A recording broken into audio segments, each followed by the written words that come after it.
Ibrahim Alouf, il est question de religion, de dialogue des religions. Rachid Boudjedra n'y croit pas. Il dit qu'au fond, les uns n'aiment pas les autres, hein, que ce soit les chrétiens, les musulmans, les juifs. Vous, dans le livre qui accompagne votre disque, on peut lire ceci. Il semblerait que de plus en plus de personnes pensent que notre monde serait régi non pas par des divinités ou autres saints, mais une poignée de décideurs. Je pense appartenir à la génération qui verra ce mouvement dit conspirationniste, entre guillemets, prendre la dimension d'une croyance.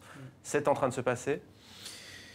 Vous savez, moi je fais de la musique pour essayer de me sauver, pour m'évader, de tous ces sujets. de tous ces sujets-là. Et ce sont des sujets qui me fascinent. Moi, quand je vous entends parler, parfois je suis d'accord avec ce que vous dites, parfois je ne le suis pas. Ouais. Mais ce qui est sûr, c'est que j'ai un avis qui est tout sauf tranché, qui en fait un jour comme beaucoup de gens, en fait, je suis perdu. Donc je lis quelque chose.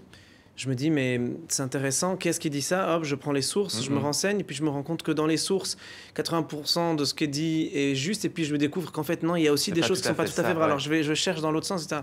Et c'est cette recherche qui finit par faire naître un doute énorme. Ouais.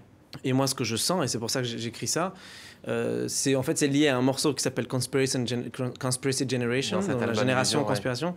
Et c'est pour parler un peu de cette génération qui, comme je pense beaucoup d'entre nous, en fait, même si on est cultivé ou même si on ne l'est pas forcément beaucoup, qu'on lise ou qu'on suive ou pas, il y a un doute qui se réveille et qui grossit avec les années. Et ce doute finit par prendre tellement d'importance que finalement, regardez ce qui se passe aux européennes.